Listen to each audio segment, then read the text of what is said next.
mensagem.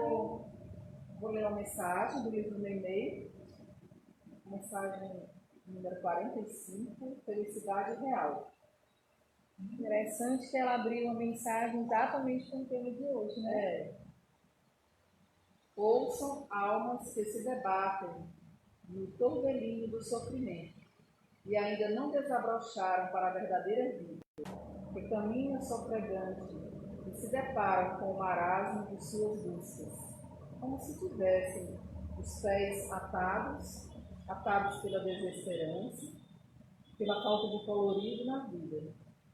O amor com que sonham para serem felizes distanciou-se muito daquele que faz o próximo feliz. Porém, quando interiorizamos o convite de Jesus, amar para sermos amados, uma nova ordem de pensamentos nos orienta. Por acreditarmos em nossas potencialidades, propomos-nos então a ser felizes, fazendo a felicidade do outro. É a nova aurora que vem clarear nossa vida, afastando a solidão, o amor que desdobra, alcançando o próximo. Percebamos que, com Jesus, a natureza também sonha numa sublime sinfonia, cujo tema é a doação. Imitemos a natureza amiga e a felicidade será o resultado das ações solidárias com que se premia o ser pensante. Aprendamos com o Mestre a elevar nossos companheiros de jornada e compreendendo aqueles a quem semeamos amor, dedicação, apoio e esperança, que ainda estão na condição de plantas que não conseguem perfumar com atitudes desejáveis as mãos daqueles que tudo fizeram para que fossem felizes. Façamos a nossa parte, certos de que, um dia, essas pessoas serão venturosas. Você pode fazer a prece? Pode sim, Antônio. Mamãe, a senhora deseja fazer a prece? Então, vou fazer. Vamos elevar o nosso pensamento a Deus, amado Mestre Jesus, Divino Nazareno, de todas as horas, Rabi da Galileia, que estás presente conosco em todos os momentos, nos ajuda, nos inspira, através dos Espíritos presentes nessa casa, para que possamos, de alguma forma, trazer luz a este assunto, acalmar corações que sofrem, trazer esperança para os desvitórios. Senhor, tu disseste, se quando um ou mais estivessem reunidos em teu nome, lá tu estarias. Que a tua presença nos então, Pai, esteja conosco. Nos orienta nesse caminho, nessa vida, ficando conosco, hoje e sempre. Que as energias aqui emanadas nessa casa espírita alcance a todos aqueles que estejam presencial ou online assistindo, e que sejam estendidas às suas casas, às suas famílias. Que a gente possa vibrar por essa humanidade sofrida e devastada pela pandemia, pela fome e pelo sofrimento. Que o teu amor, uma faísca dele, possa abrasar a terra. Obrigado, Pai. Obrigado, Tia Nenê, Tia Carmen, por estarmos aqui. Que assim seja. Que assim seja. Eu acho que você pode dar isso, né? Pessoal, não consigo diretamente ter acesso aqui onde eu estou das pessoas que estão presentes ou das perguntas que estão sendo feitas, mas vai ter um momento que a equipe técnica aqui vai me trazer. Enquanto isso, eu vou dando seguimento à fala e agradeço desde já a presença do que estamos, né? Tanto aqui presentes como os online, né? O tema que eu resolvi trazer hoje para a gente poder conversar a respeito é o tema felicidade, né? A tão sonhada e buscada felicidade, a que todos nós almejamos. E esse tema será analisado à luz da doutrina espírita. E quando a gente diz que é à luz da doutrina espírita, a gente tem que buscar um entendimento, principalmente, do que o livro dos Espíritos e do que o Pentateuco kardecista traz a esse respeito, para que não seja aqui a minha mera opinião, né, mas a orientação trazida pelos Espíritos a Kardec. Antes de iniciar o livro dos Espíritos, eu queria fazer um breve relato do conceito de felicidade no tempo. E queria, por um momento, convidar a todos para nós irmos à Grécia Antiga e pensarmos como os filósofos entendiam a felicidade, para que a gente possa entender esse conceito nos dias atuais. Então, eu vou trazer aqui 3 grandes filósofos gregos que construíram um pensamento acerca desse conceito, né? Então, o primeiro filósofo que eu trago é o Diógenes. Na Grécia Antiga, na Antiguidade, quer dizer, o homem mais poderoso da época dele era Alexandre o Grande, né? Alexandre da Macedônia. Foi um homem que ele conquistou um vasto império, vários povos e várias terras, era o homem mais temido por toda a humanidade. Mas ele acreditava que faltava a ele o conhecimento e que ele poderia ser ainda mais feliz e reinar de uma forma melhor se ele tivesse a sabedoria. Então, o que é que ele faz? Ele viaja até o local onde há os grandes sábios, que é a Grécia, e ele pede para que o governador da Grécia o leve para que ele leve ao encontro do grande filósofo Diógenes. E ele chega na casa de Diógenes, uma casa extremamente simples, paupérrima, muito pobre, uma casa que não tinha absolutamente pouco para viver, só esperando o avião passar.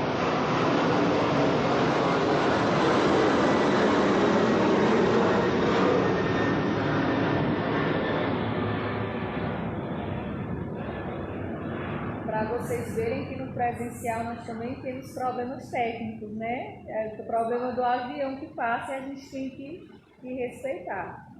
Então, o Alexandre, o grande Alexandre, ele vai ao encontro do governador da Grécia e pede para encontrar com Diógenes. E ele, o Alexandre, um homem grande, corpulento, ele para na porta da casa do Diógenes e toma a porta inteira, né? Um umbral, a passagem da porta inteira. E diz a Diógenes: Diógenes, eu lhe darei metade do que eu tenho. Você vai ter metade do mundo. Nós vamos governar juntos, eu pela sabedoria, eu pela força e você pela sabedoria. E juntos iremos conquistar o mundo. Diógenes olha para ele e diz assim: não me tires aquilo que você não pode me dar. Ou seja, não me tires a luz do sol, porque ele, como um homem grande, corpulento, ele estava empatando a entrada da luz quando ele estava na porta. E o que naquele momento Diógenes precisava para ser feliz era apenas a luz do sol. Nesse momento, Diógenes cria a teoria do não ter. Nós somos felizes quando nós não temos. Posteriormente, um segundo filósofo veio por luz a esse entendimento e diz exatamente, se contrapõe a que o Diógenes fala. Esse filósofo é o Zenon. Hoje, as pessoas da física quântica, elas falam no efeito Zenão, né? Quem quiser buscar depois na internet, é bastante interessante. Então, esse filósofo Zenão, ele disse que a felicidade não é como Diógenes disse, que está no não ter. Exatamente, ele diz que nós somos escravos do não ter. Passamos a vida inteira nos pegando aquilo que nos falta e não aquilo que nós temos. Então, são as crenças limitantes, né, que se fala hoje. Quando a gente diz o se e o quando. Eu só vou ser feliz quando eu passar no vestibular, se eu me casar, quando eu tiver um filho, quando isso, se aquilo outro. Ou seja, nós vamos para a escassez, nós vamos para aquilo que nos falta. E não conseguimos ter a gratidão de perceber o que a gente tem além dessa falta. E também o caminhar para encontrar aquilo que a gente quer é também um caminho de felicidade. E quando a gente passa a ter aquela coisa tão almejada, nós vamos querer outra. E assim, então, nós nunca seremos felizes se o foco da nossa existência é no que nos falta, né? Então, ele diz que nós somos escravos do não ter. E aí eu queria citar aqui, do livro do Divaldo Franco, Tormentos da Obsessão, uma passagem muito interessante em que ele diz que uma senhora que tinha passado por muitas necessidades. Boa noite, Alan, seja bem-vindo. Obrigado. Que uma pessoa viu Alan estava falando sobre o livro Os Tormentos da Obsessão, de Divaldo Franco. Ele conta, né, uma alegoria que uma senhora que muito pobre, com necessidades para os filhos, ela passa em frente a uma caverna e escuta uma voz de dentro da caverna dizendo: entre, pegue tudo o que você precisa, mas quando você sair, a caverna irá fechar a porta e nunca mais abrirá. Ela entra, fascinada por aquela voz, e ao adentrar na caverna, ela vê muitos tesouros. Então ela pega a barra da saia, enche de tesouros e sai. Quando ela sai e a porta fecha, ela lembra que esquece o filho dentro da caverna. Numa leitura, numa interpretação mais simplista, as pessoas poderiam julgá-la e dizer: olha, só pensa nos bens materiais, não pensou no amor do filho. Mas o que eu queria ampliar esse pensamento para que a gente possa entender que, como Jung disse, que a felicidade de um dia é a tristeza do outro. O pensamento dela era legítimo, ela queria aquele dinheiro para os filhos. Só que ela acreditava que a felicidade era quando ela tivesse isso. Claro que é legítimo uma mãe que vê um filho com fome querer alimentar, mas ela acreditava que seria feliz no dia em que ela tivesse os bens materiais desejados. E ela não conseguia entender que a felicidade estava do lado dela, que a felicidade era o filho amado. Então, nesse mundo de provas e expiações, a felicidade de um dia é a tristeza do outro. Um dia um nasce, no outro desencarna. Um dia a gente casa, no outro pode se divorciar. Um dia nós temos saúde, no outro nós estamos na doença. E a gente tem que perceber e ter gratidão por aquilo que a gente possui. E ter a fé de entender que os momentos ruins, eles passam, porque na vida tudo passa, né? Então, Kardec fala das nossas resignações em face às provas, nesse sentido, de que a gente possa aprender com as dificuldades e que a gente não foque apenas naquilo que a gente não tem, né? E hoje a física quântica, ela traz muito isso, ela fala muito que onde a gente foca é aonde a gente vai estar, que a gente tem que ampliar o nosso foco. O Divaldo Franco, ele tem um livro grosso, enorme, que o tema é gratidão, né? E a programação neurolinguística, que é algo que eu ando me interessando bastante, fala muito que a gente modifica o funcionamento do nosso cérebro através dos processos de gratidão. Então, amanhecer o dia fazendo uma lista que se coloca no papel mesmo das coisas que nós temos a agradecer. Vamos focar na gratidão. E não é agradecer sempre pelas mesmas coisas, mas agradecer por pequenas coisas que acontecem no nosso dia a dia. Desde algo simples que a gente pôde fazer por alguém, de algo que a gente recebeu, para que a gente mude esse foco, né? Isso não é um processo de alienação, é um processo de você ampliar a sua visão, é o contrário disso, né? E essa celeuma na Grécia, de Diógenes diz, felicidade é o não ter, e o Zenão diz que o não ter é que escraviza, veio o grande filósofo Sócrates, né? Um dos maiores filósofos da Grécia, por fim, essa celeuma. E ele disse, a felicidade não tem a ver com o ter ou não ter, a felicidade é do ser. É patrimônio nosso, né? Que tem no nosso arcabouço psíquico, nós levamos conosco no nosso perispírito a nossa conquista de saber sermos felizes, né? Que é uma conquista evolutiva. Mas vamos adentrar no Livro dos Espíritos, né? Livro dos Espíritos, questão 614. Ok, Reginaldo aí? Tudo ok? Se tiver alguma pergunta, se vocês quiserem fazer. Eu queria também saber se o áudio está bom. Oi? Tenho sim, eu tenho. Olho direitinho pelo relógio aqui e queria que vocês me dessem um retorno do áudio, porque a equipe técnica aqui, o Reginaldo, está presente, graças a Deus, para nos ajudar. Ok? Aguardo, então. Então, a questão 614 do Livro dos Espíritos, ele pergunta, Kardec aos Espíritos, o que é a lei natural? E a resposta é, a lei natural é a lei que, ao nos aproximarmos dela, nós somos felizes, e ao nos distanciarmos, somos infelizes. Então, por consequência, é um caminho, né, da felicidade. E aí Kardec, posteriormente, pergunta, na questão 621, e onde essa lei é inscrita? E os espíritos respondem, na nossa consciência. Então, a lei natural é uma lei que nós possuímos na nossa consciência, que nós já nascemos com ela e que ela é comum a todos os povos. É o entendimento do que é certo e do que é errado. Cada povo tem o seu direito. Boa noite, Soninha. Boa noite, Ricardo. Obrigado pela presença. Em busca da felicidade. Vieram em busca da felicidade. Confirmaram que o som está bom. Confirmaram que o som está bom, obrigado.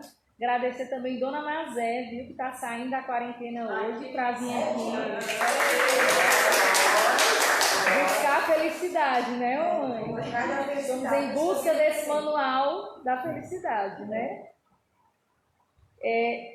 Então, eu falo que na questão 614, pessoal, e na 621, fala sobre uma lei natural que ao nos aproximarmos somos felizes, ao nos distanciarmos não somos, e que ela é escrita na nossa consciência.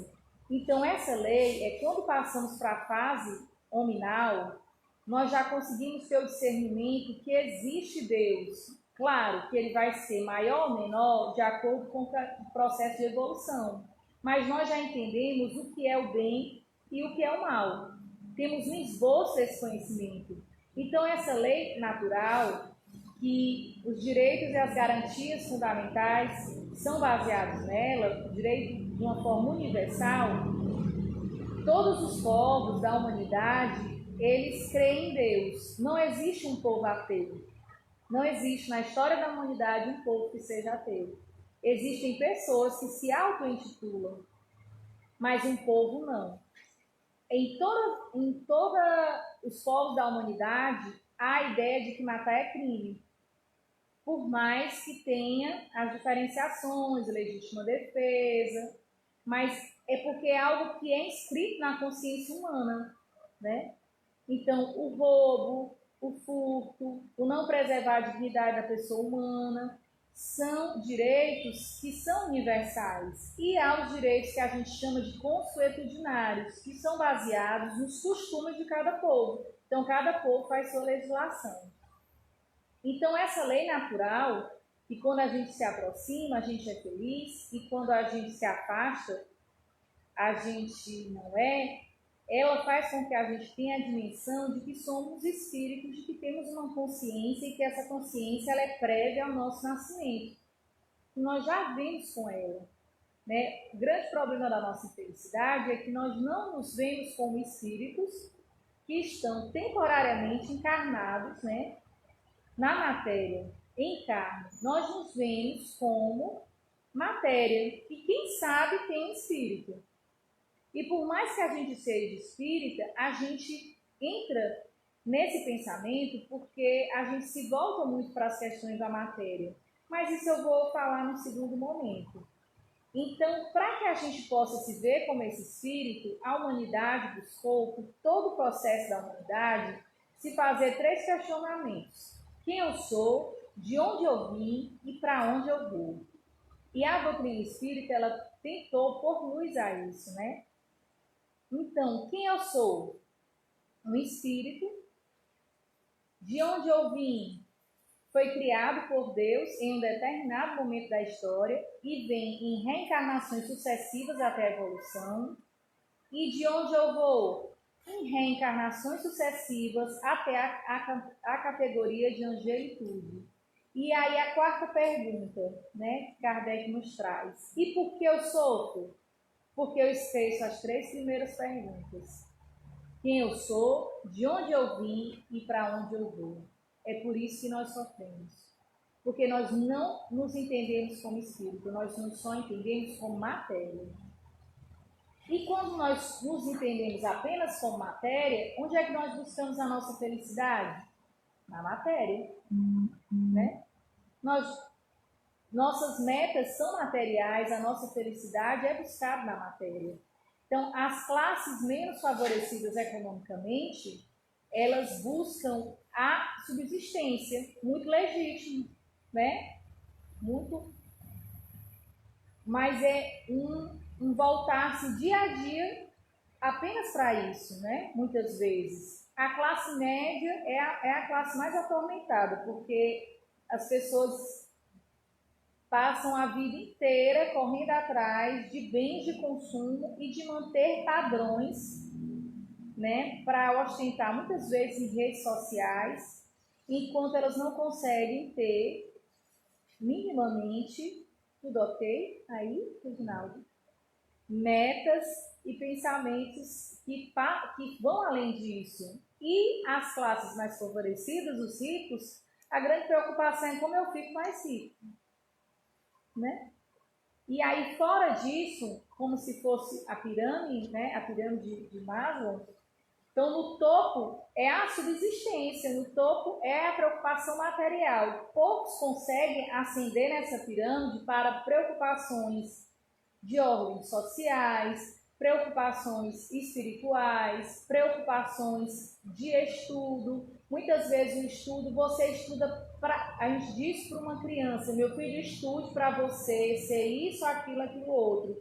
E nós não conseguimos dizer para o filho que a criança tem que estudar, porque estudar vai abrir a sua cabeça, você vai perceber a vida de uma outra forma.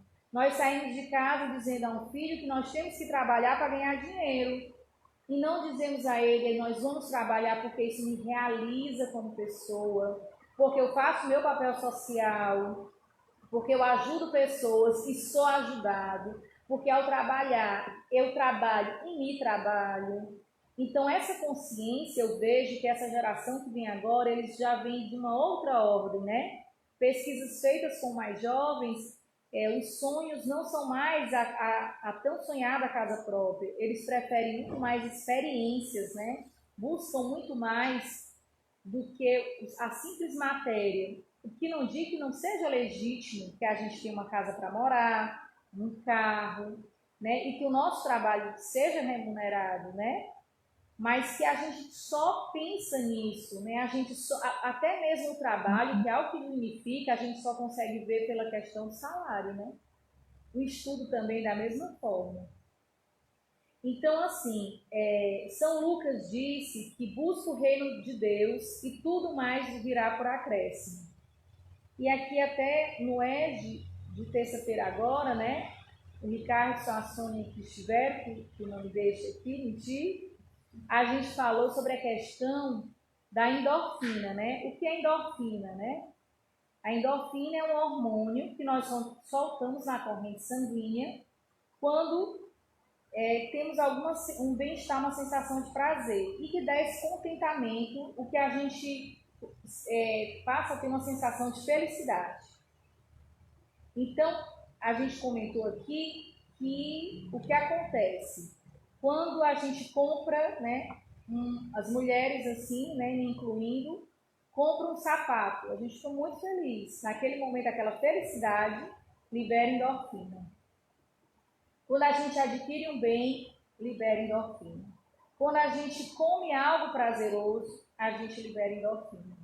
Só que se a gente comer um pedaço de pudim, a gente vai liberar endorfina. O segundo, da mesma forma. O terceiro, da mesma forma. Só que vai chegar um determinado momento que eu posso comer 1 quilo de pudim e eu não vou mais liberar endorfina. Porque a endorfina liberada, a gente não disse que nós procuramos na nossa felicidade na matéria? A endorfina liberada nessa busca pela felicidade na matéria é uma endorfina mais pobre, digamos assim, porque ela é consumida em picos. Então, ela vem linear e cai. Linear, ela sobe, linear e cai. Então, sempre estou precisando se renovar, comendo algo, comprando algo, buscando algo, e principalmente quando nós não estamos bem, nós temos a nossa química corporal desorganizada. Então, essa busca enfreada, essa compulsão que tem pela bebida, que tem pelo sexo, que tem pelas compras, que tem pela comida, e isso não cessa, né? Estudos hoje da neurociência nos dizem que a endorfina, que não dá esses picos, né? E que ela é em espiral, ou seja, por mais que suba e desce, ela é um constante, um contínuo, é a endorfina de quando nós trabalhamos no bem. E aí, a gente não consegue entender pessoas como o São Francisco de Assis, que deixa tudo e vai viver para trabalhar ao bem da humanidade, né? A gente não consegue entender porque essas pessoas são tão felizes sem ter nada. Por quê? Porque a endorfina que ele consome é do mais alto nível.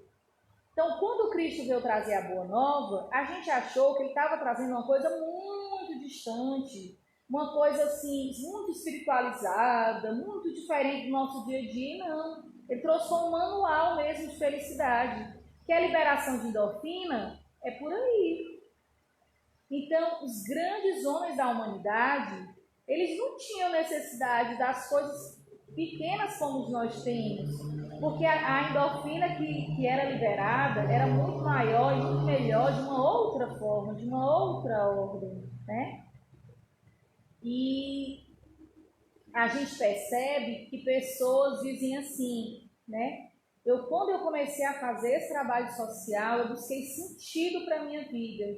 Nada mais em mim, né? A gente não vê as pessoas dizendo isso quando faz trabalho social.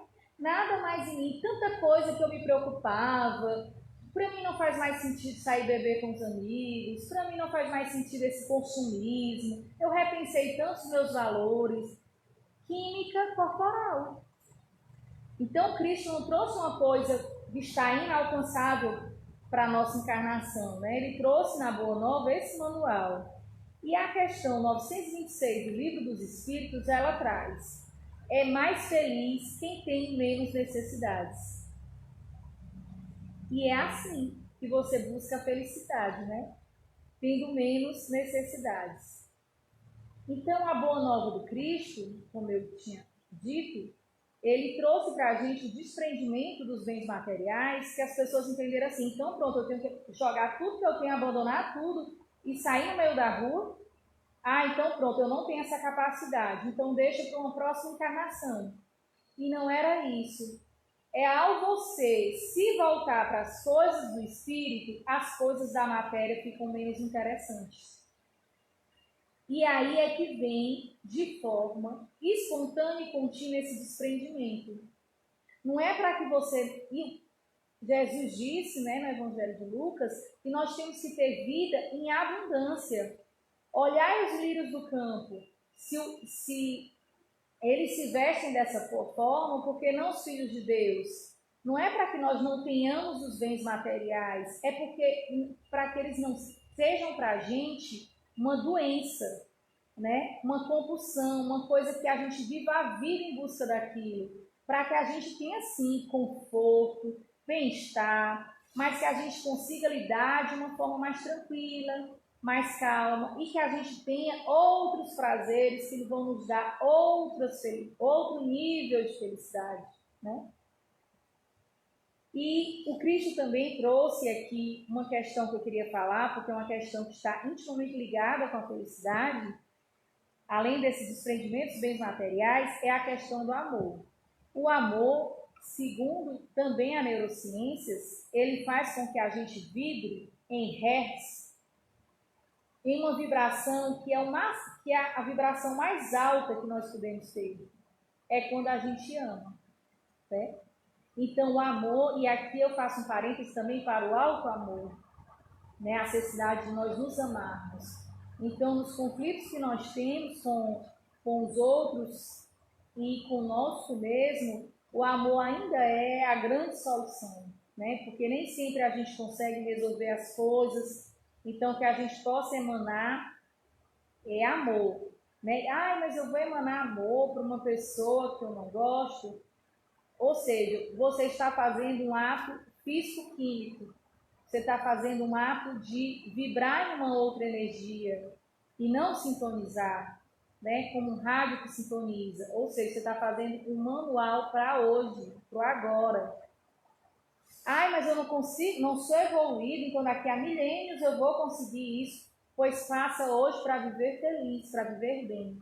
E outra questão que eu quero trazer é o perdão. O perdão, como todos esses conceitos de amor, de caridade, eles são conceitos que eles possuem evolução histórica. Eles mudam conforme o tempo.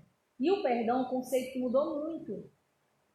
Na antiguidade, na época do Cristo, o perdão era algo divino. Somente Deus poderia perdoar. Eu não podia chegar para o Ricardo aqui e dizer, Ricardo, eu te perdoo. Nossa, isso era blasfêmia. É uma louca, querendo perdoar, o perdão quem dá é Deus. Então Cristo muitas vezes era tipo como blasfêmio, quando ele dizia que as pessoas podiam se perdoar. Já viu uma coisa dessa? Posteriormente à Idade Antiga, vinha a Idade Média. E na Idade Média eles chegaram à conclusão, peraí, o perdão é divino, a gente concorda, mas ele pode ser dado pelo representante de Deus na Terra. Então criaram o Instituto da Confissão e da Remissão dos Pecados.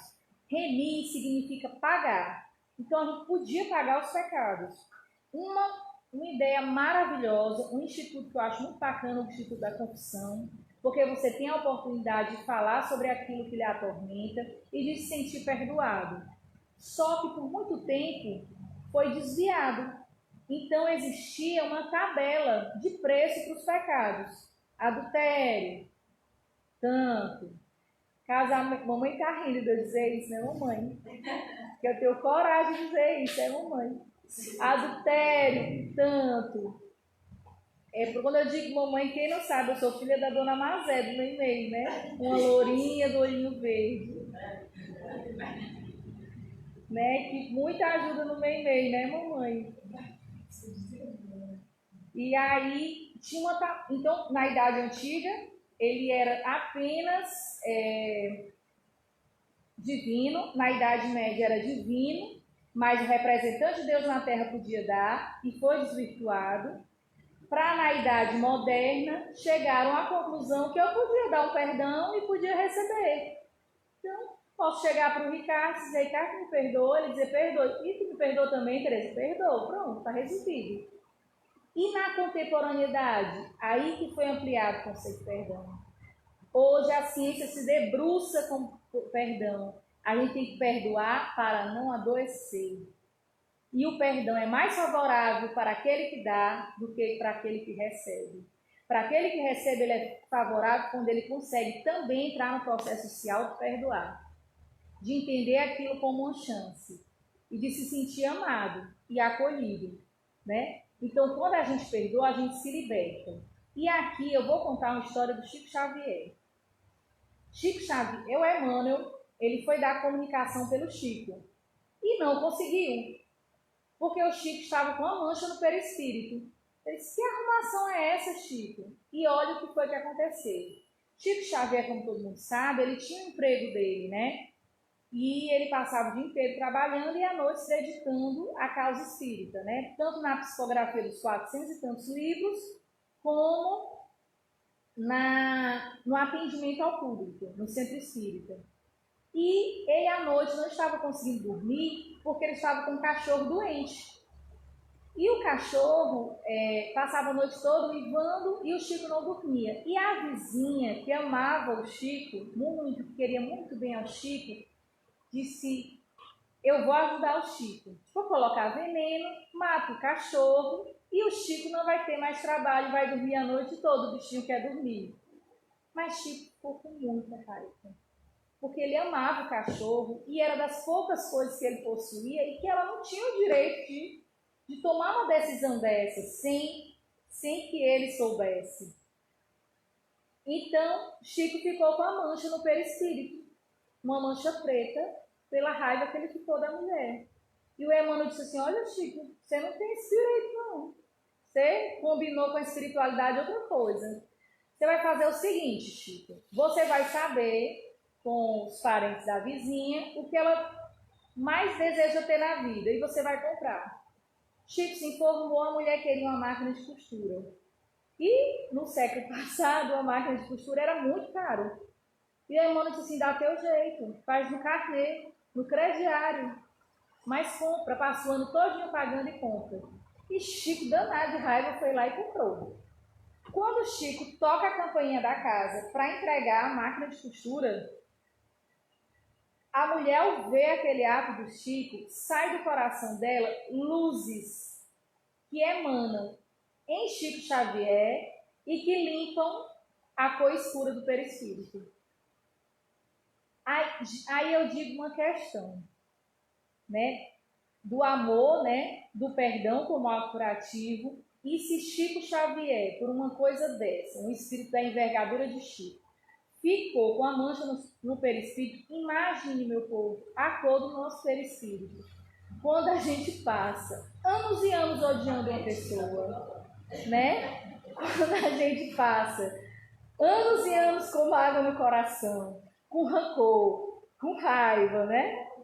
Com tudo no mundo, imagine como não é. E aí a gente não consegue entender por que a gente adoece. A gente não consegue entender porque a gente vai se acordar de manhã, não tem coragem, né? Então, assim, a gente tem que perdoar para não adoecer, né? E que é uma questão também da nossa física, né? Voltando para o Livro dos Espíritos, questão 943. Vou ler aqui na íntegra. De onde vem o desgosto que se apodera da vida de alguns indivíduos sem motivo aparente? Né? Que a gente tem um desgosto de viver, né? Aí ele fala: efeito da ociosidade, da saciedade e da falta de fé. Eu acho aqui que a questão da ociosidade a gente já trouxe, da questão do trabalho, da endorfina, né? Que também tem a ver com a questão da saciedade. Então a gente já trabalhou, né? Que eu digo muito para essas duas questões, que eu trago que a gente, assim, quando a gente entra na casa espírita, a gente entra como se aqui fosse um hospital de emergência, né?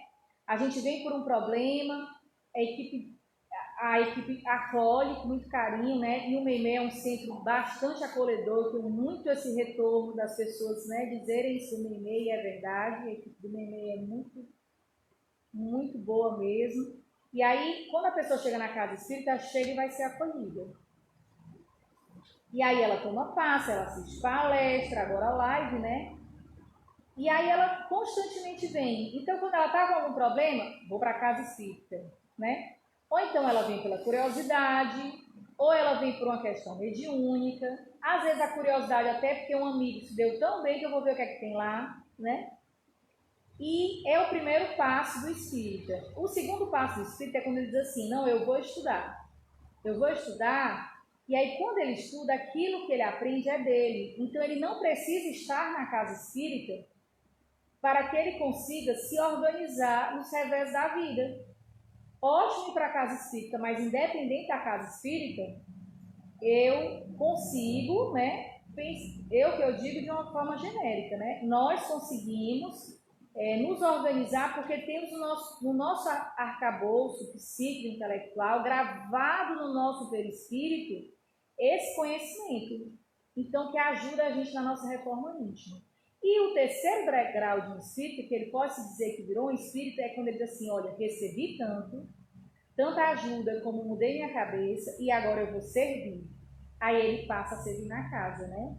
Então, o efeito da ociosidade, da saciedade, é isso, é o servir, né? Que tanto é importante. E a falta de fé. A falta de fé, eu assisti uma vez um palestrante chamado Arthur Valadares. Quando eu vi, eu digo, pronto, é o Emmanuel encarnado. Mas não é, viu, gente? Porque a idade dele é incompatível com o Emmanuel. Lindo, né? Pronto, a Orbélia dizendo aqui que é fãzona. Eu conheci ele. Pronto, eu conheci ele assim. A Orbélia falou para a mamãe e a mamãe falou para mim. Quando eu vi, eu tomei aquele susto. Eu digo, nossa, o Emmanuel, porque ele fala parecendo Emmanuel, né? Mas não é Emmanuel pela incompatibilidade de idade. O Emmanuel deve ser um rapaz de 19 anos que está encarnado em São Paulo, segundo Chico Xavier, quando era vivo, né? Assim dizem. E aí, ele falou uma coisa que muito era da minha curiosidade. Ele diz assim, a fé remove montanhas. Eu digo, tá bom, mas por que eu quero remover uma montanha? Qual o problema da montanha ficar lá? Para mim não tinha nenhum, isso não fazia sentido. Ai, Tereza, quer dizer que é porque a fé, quando ela é muito grande, você consegue remover uma montanha, um obstáculo. Mas mesmo assim, eu entendia que tinha que ter um entendimento. Tinha que ter uma outra coisa para fazer sentido. E aí ele trouxe que a fé remove montanha porque era na montanha, no monte, onde os templos ficavam. E o Cristo disse assim, olha, a fé remove montanha porque independente de você ir para esse monte, onde tem templo, se você faz a sua reforma íntima, o seu conhecimento, estando ou não na casa espírita, estando ou não na igreja, estando ou não no templo, a sua fé te cura, a sua fé te salva, a sua fé te proporciona acalanto nos momentos difíceis, né? Aquilo que você conseguiu construir. Então eu vejo isso como esses 3 momentos, né, do espírita. E tem um poema sobre fé que é muito bonito, que se chama Confia Sempre, do Chico Xavier. O poema é grande, eu peguei apenas um pequeno trecho. Não percas a tua fé entre as sombras do mundo. De todos os infelizes, os mais desditosos são os que perderam a confiança em Deus e em si mesmos. Porque o maior infortúnio é sofrer a privação de fé e prosseguir vivendo. Não é isso? Porque quando a gente consegue ter fé, o entendimento, como diz o grande Chico, que tudo passa, a gente consegue, né, continuar vivendo os revés da vida, na certeza que as coisas com o tempo se resolvem, né, tomam novos rumos, né? E com certeza todo mundo aqui já passou por um problema que já foi solucionado. Ou se não foi solucionado, se o problema não muda, a gente muda. Quem der melhor, né? Porque a gente passa a pensar a vida de uma outra forma. Então, quando a gente pega esses revés da vida e a gente tenta mudar com o problema, aí que o Livro dos Espíritos fala da resignação em face da fé, que é isso, é você pegar aquilo que te vem como adversidade e se transformar e poder transformar e também poder entender que nem tudo naquele momento a gente pode mudar e que tem certas coisas que apenas a gente tem que entregar nas mãos do tempo com fé e confiança. E depois, posteriormente, quando a gente vai se dar conta daquele novo problema, a gente já tem mudado a nossa cabeça e a gente vê a coisa de uma outra forma, né? Voltando ao Livro dos Espíritos, questão 922. Aqui já fala diretamente da felicidade. Qual é a medida comum da felicidade? Né? E aí ele divide em duas partes. A medida comum da felicidade para a vida material é a posse do necessário. E aí eu queria fazer um pequeno adendo, que todo o Pentateuco, ele não fala que nós temos a propriedade dos bens, ele fala que nós temos a posse.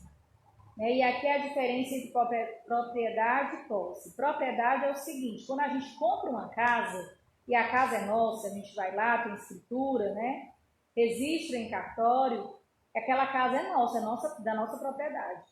Quando a gente aluga uma casa, a gente sabe que aquela casa não é nossa, mas que temporariamente nós estamos com aquela posse daquela casa. Então, quando o Pentateuco kardecista, né, os 5 livros do Kardec falam de posse, ele quer nos dizer que tudo aquilo que a gente tem não é nosso, está conosco, é temporariamente nosso. Nós temos apenas a posse dele. E o Emmanuel traz uma frase nesse sentido. Ele diz que possuir é saber ter a posse das coisas que são transitórias. Então, quando a gente entende que nada é nosso mesmo, a gente passa a ter uma outra percepção. E aqui eu vou falar uma história de uma mediúnica, né, que teve, que um espírito, ele obsidiava uma mulher há mais de 300 anos, porque essa pessoa, em uma outra existência, ela tinha ficado com o dinheiro dele. Na sessão mediúnica, perguntaram a ele, se a gente lhe devolver o dinheiro, o senhor deixa ela em paz? Deixa. Se eu devolver o dinheiro, eu deixo ela em paz. Então, materializaram o dinheiro, a fortuna que ele tinha perdido. Ele entra em êxtase. Nossa, eu consegui meu dinheiro de volta. E aí pergunta para o espírito, mas o que é que o senhor vai fazer mesmo com esse dinheiro no mundo espiritual? O que o senhor vai comprar? Esse espírito dizava, ele passou anos da existência atrás de uma coisa que não era dele, que não tinha serventia. Então, o Livro dos Espíritos, né, e o Céu e o Inferno traz muito pessoas que passam a vida brigando por uma cerca. Se a cerca está mais para cá, se a cerca está mais para lá. E, no final das contas, é uma existência jogada fora por uma questão. Né? Então, o que a gente falou aqui do efeito Zenão, né? A gente se pega naquilo que falta, né? E não naquilo que a gente tem. E a segunda parte da questão 922, ele disse que a medida da felicidade possível para a vida espiritual é a consciência pura e tranquila e a fé no futuro. A fé, a gente acabou de falar dela, né?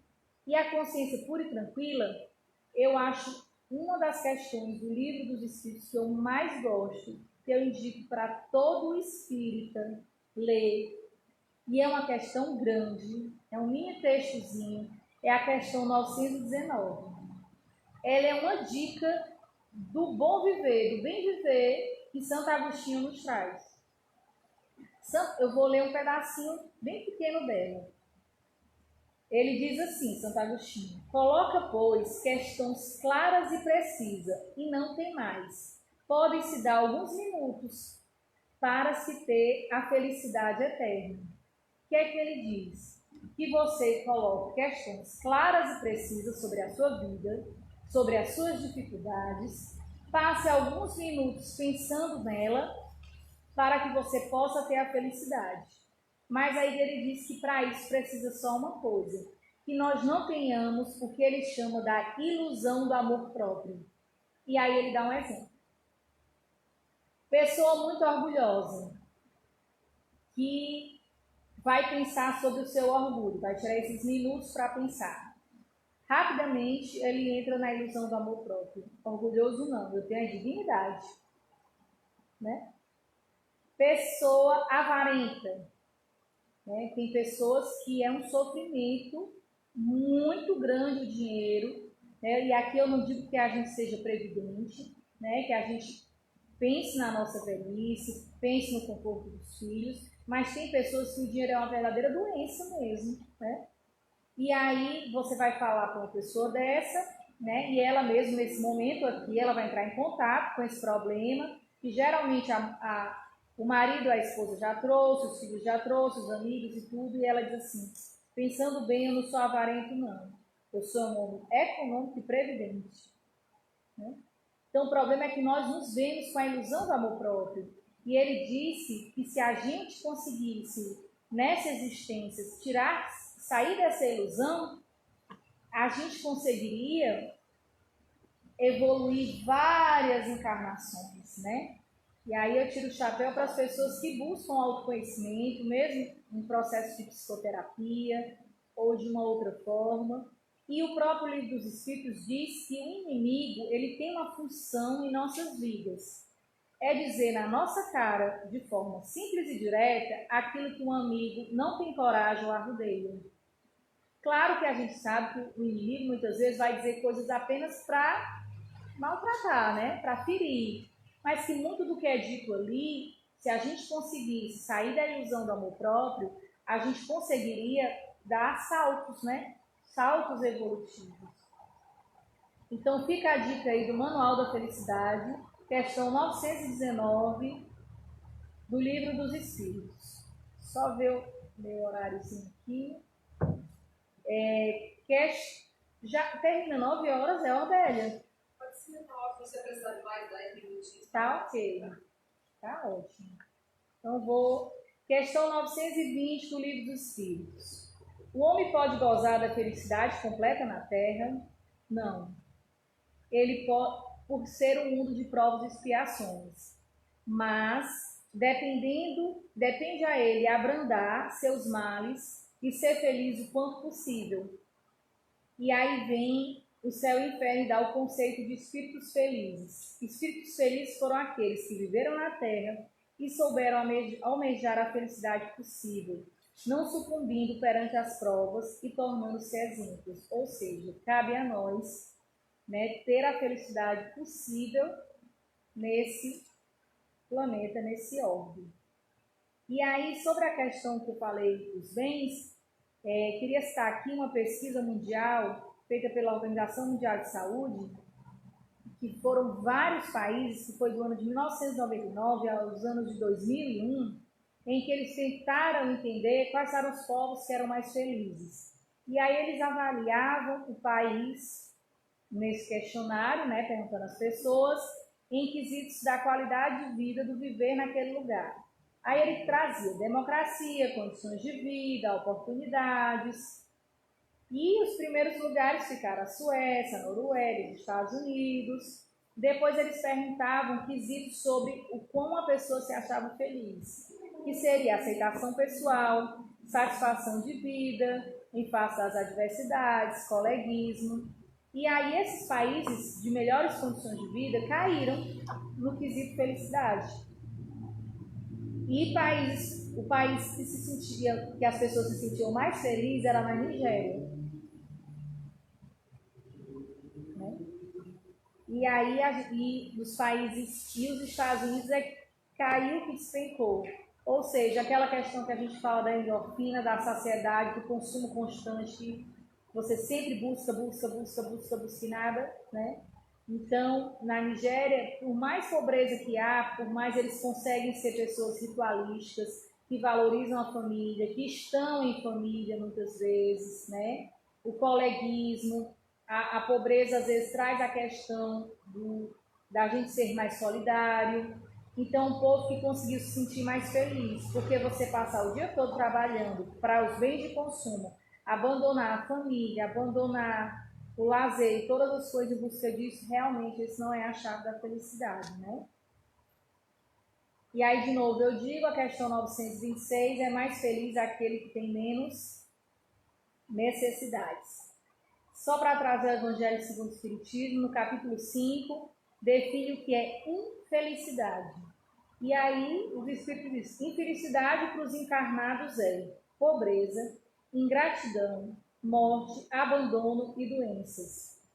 Aí eles dizem, isso vocês pensam que é infelicidade, porque vocês estão encarnados.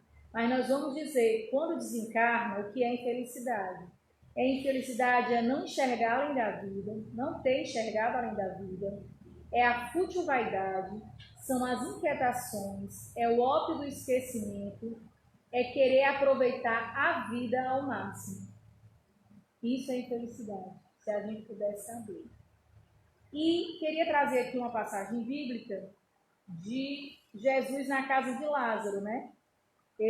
Lázaro, aquele que Jesus ressuscitou, né? Que para nós espíritas ele estava em estado de catalepsia, né?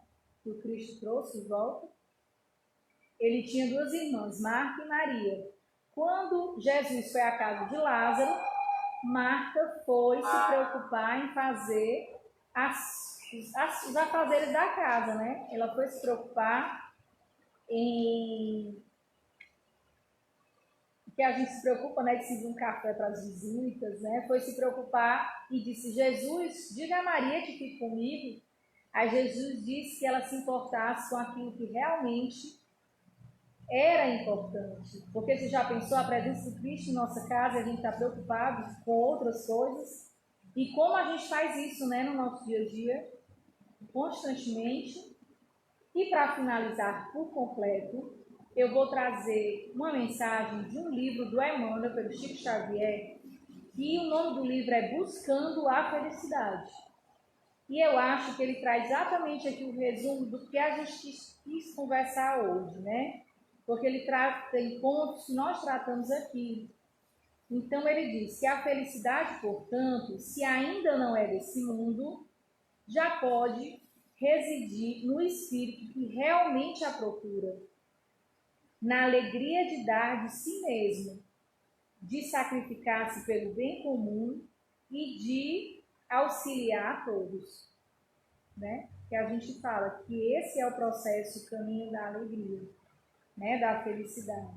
Então, desejo a todos que todos sejam muito felizes em suas escolhas, na sua busca do processo evolutivo. Agradeço a presença dos que vieram aqui, né? Porque esse ato de vir aqui fazer com que a gente consiga, aos poucos, fazer com que o grupo Meimei retorne às atividades, que é muito importante para a Casa Espírita. E agradeço também a presença de todos na live. Eu não sei, Reginaldo, se fizer alguma pergunta.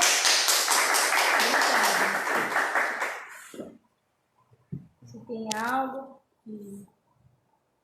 senão a gente encerra por aqui. Perguntas não tem. Ok. Teve presente a Edilene, Marcos Santos, Fabíola, Mônica, Marcos Rabelo. Fênia, a professora querida da Laura. Fênia Lisboa. Fênia, um abraço grande para todos, né? Para Mônica, Fabíola, Edilene, o Marcos, Eneide, que sempre está nas palestras, né? Eneide que não voltou ainda ao presencial. Então, Lulu Araújo. E a querida Lulu. E a todos, gratidão por estarmos juntos, né? Nessa ferramenta que é a internet. E é isso, gente. Obrigada. Fazer a prece final. Algum de vocês querem fazer a prece final? Alan quer fazer a prece final? Então ficou a vida. Vamos chamar Zé, Orvélia, para participarmos todos, para nós termos essa interação, gente, do presencial com online, né? Então vamos aqui a querida Orvélia, sentar aqui com a gente. Com certeza, foi o convite, acabei de convidar. Pode ficar fácil. Sente aqui, ó, não posso. Da presença. Então pronto. Me despeço a todos. Dou lugar para a Orvélia. Pode ficar. Então, gente, boa noite a todos. É um prazer estar aqui novamente nessa casa, né? Essa reabertura, segundo momento que nós estamos presencial. Então, a gente sente uma vibração muito boa. Maria Tereza falou que já discorreu sobre esse tema na outra live, mas a gente percebe que aqui na casa a gente tendo uma outra energia, fala do mesmo assunto, mas com outras palavras, né? Vem outras intuições, outros exemplos, e acaba que a palestra fica realmente diferente, mesmo sendo o mesmo tema. Né? Então nós só queremos agradecer a presença, tanto online, as boas vibrações, os que estão aqui presentes também, e pedir à espiritualidade amiga que nesse momento envolva a cada um de nós, aqueles que estão nos seus lares, possam sentir as boas vibrações, as boas energias emanadas através desse estudo em grupo, porque disse Jesus que quando houvesse 2 ou mais pessoas reunidas em seu nome, ele se faria presente. E nós sentimos, Jesus, a tua presença através das boas vibrações, das boas energias desse momento agora. Queremos agradecer também a nossa palestrante, Maria Tereza, por ter se disponibilizado, por estar aqui compartilhando o seu conhecimento. Ela que é trabalhadora dessa casa, que também seja abençoada no seu lar, com seus familiares, e a todos nós aqui presentes, que nesse momento possamos receber o passe da espiritualidade, possamos nos sentir aconchegados por Meimei, por Tia Carmen, por toda a equipe espiritual que está nos permitindo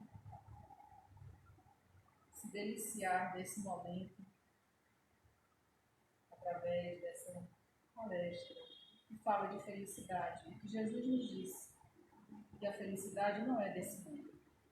Quando nós buscamos felicidade nas coisas efêmeras, com certeza é uma felicidade passageira. Quando Jesus veio nos trazer o reino dos céus, ele realmente está nos convidando para uma felicidade perene. E aqui nós estamos nessa escola terra, enquanto alunos, aprendizes do Evangelho de Jesus, para que possamos colocar em prática as suas máximas, que nós já conhecemos tão bem, através do seu Evangelho, à luz da doutrina espírita. E assim, dessa forma, nós nos despedimos e agradecemos por mais esse momento. Que assim seja. Assim seja. Obrigada, gente. Um abraço a todos.